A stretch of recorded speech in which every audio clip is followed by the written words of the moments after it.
Hello and welcome to another episode of Motors for the Masses, and today is a slight change from the norm in that we do not have the Sinus Crew Star bobber build on the road.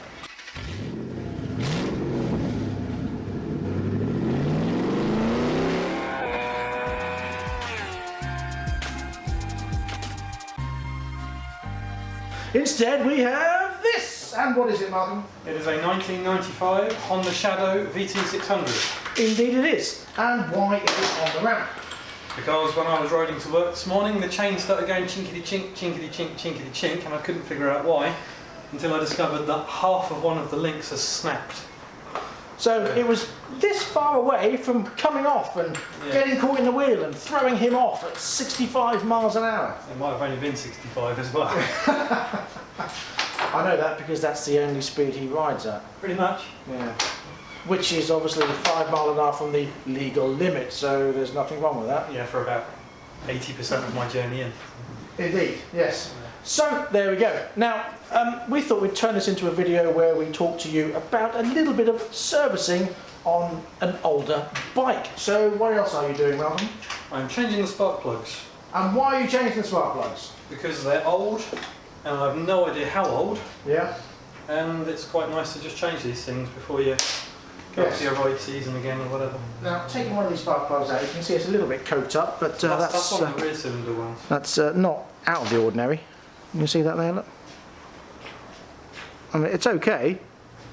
It still makes a spark, but The front ones look like that. Ah, Which is weird. yeah, the front ones are like that. Okay, so why are these black and these not? Well, the black ones is soot from burning rich, probably. Right. Possibly oil. It doesn't look like oil, it just looks like soot. And then them ones is running right. Okay, so half his bike is running great, the other half isn't. Yeah. That makes sense. Yeah. In no way whatsoever. That might be why the other day when we pulled away on our ride out, you went bang! Bang! I think that's because it hadn't been used.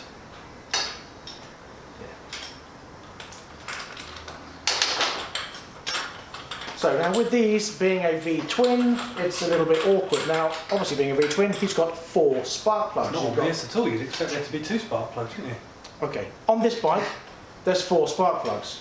Which is weird. One here, one on the front, and 2 on the other side on the inside of the pot. And they're not always easy to get to. Luckily, this one came out with the manufacture of a tool. Still warm. Okay, so what he's done is he's used a tool here and welded on a bolt so we can get to it, because otherwise you'll have to take the tank off, is that right?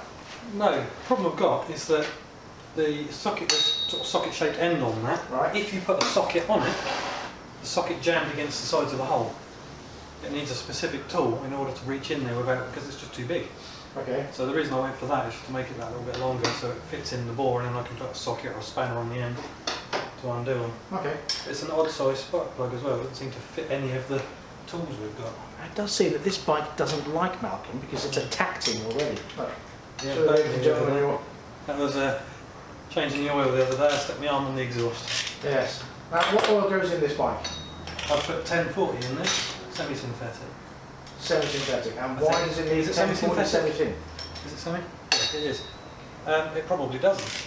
It's quite old, isn't it? Right. And 1040 is the viscosity that it wants. Well, how did you work that out? Kai told me.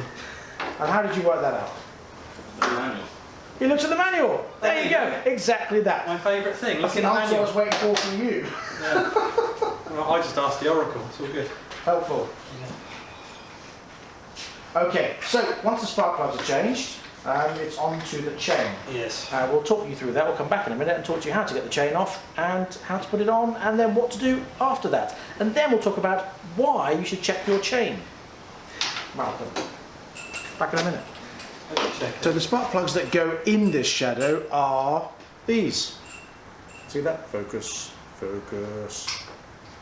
DPR 8EA-9, according to the handbook. Yep. Okay, so the spark plugs are in, so all we have to do now is make sure it starts. And go.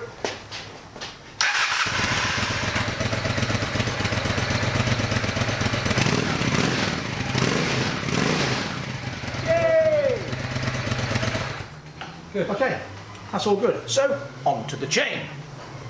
I've loosened off the spindle bolt and the two adjusters so I can knock the wheel forward, like so, and now I can cut my chain off.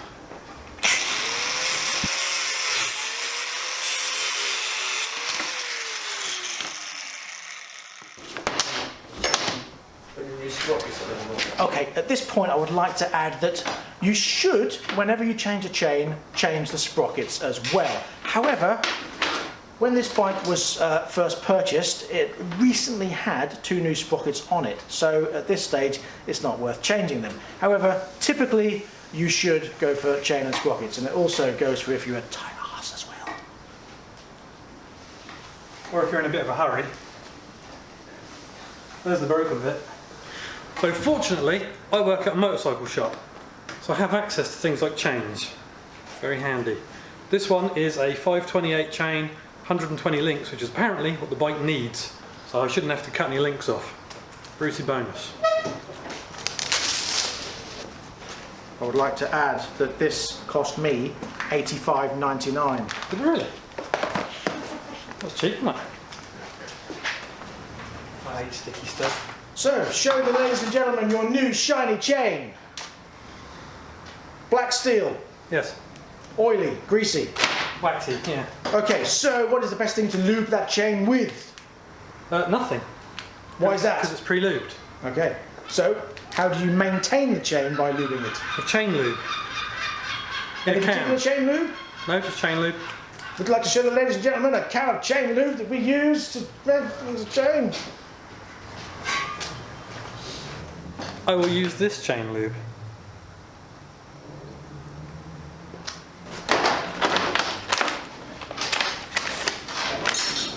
So, does it fit? It does. Look at that. Yay! Brilliant. There's enough to put the link in, and there's plenty of adjustment. Yep. Now on these, they come with O-rings to go on the joining link. You must lubricate them. This horrible sticky. Oh, that's gross. Oh, it's like glue.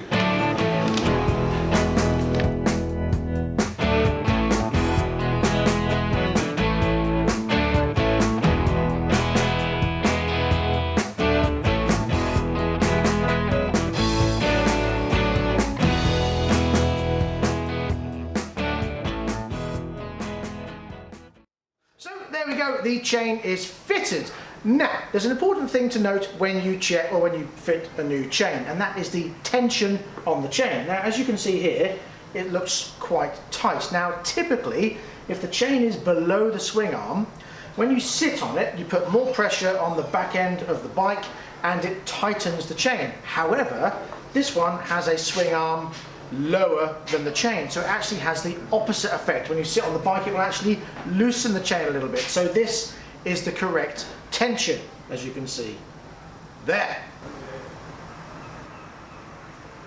So to correctly tension your chain, you can use one of these. It's a chain tensioning tool or a chain monkey. You've probably seen it on the television if you watch Dragon's Den. These come with a set of instructions. Basically, you measure the thickness of your chain, or the top to the bottom of the link, and you cross-reference it on the chart, and it'll tell you where you need to set this. So in my case, I've gone for 1 on the bottom of the nut. You can then loosen it because you've got this little lock-in washer. Pop it on your chain, like so, and line up the nut under the link, and just tighten it until the rubber washer meets the bottom, so you've got it in the correct setting. And what this does is applies the correct amount of tension to your chain. So you can see there it's created a little bump in the chain. So you then loosen your spindle, loosen your lock nut things and your adjuster, and you wind it back, pull the wheel back or forward until that has, feels tight.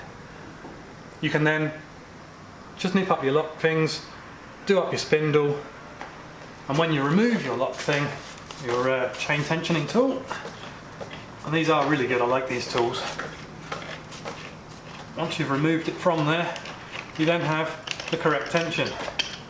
That is a nice way of doing it, nice and simple, and they're fairly cheap.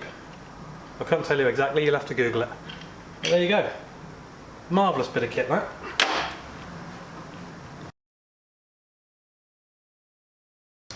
So other things to check when you've had your motorcycle laid up for a while. Obviously motorcycles get used typically less than cars.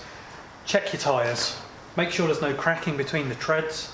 Make sure there's no damage or cracking on the sidewalls. If you've got spoked wheels, check that all your spokes are tight. If you want to, you can use a screwdriver handle or something and just run it around the spokes, and they should make a nice ding noise. If it makes a kind of loose and rattly noise, you've obviously got a loose spoke, that will need sorting out. Obviously you've been checking your chain, check chain tension, we've already seen that. Check all your lights work, lights are important. Sit on your bike, bounce the suspension, make sure everything feels smooth and nice and there's no problems. Do your steering, make sure there's no notches or things catching like cables and things on your steering. You don't want that when you're going along. Other items to check: brakes. Check your brake pads. You can usually see them down the sides of the disc. Just make sure you've got plenty of thickness there. Check your discs are okay, and make sure when you're braking you don't feel any kind of wavering in the lever itself, because that means you've got a warped disc. If you've got a drum brake, there's an arrow indicator. When you put the brake on, the arrow moves, and if the two arrows line up, chances are you need to replace your brake shoes. So there you go. That's pretty much all you need to check. I mean, you can go around and check nuts and bolts, check fuel lines and things, make sure they're not perished or damaged. But other than that, ride and drive safely, be careful. So that brings us to the end of this episode. Please join us again. We'll be back with the bobber build and car reviews and all the other things we do. But until then, please ride and drive carefully, but have fun. See you later.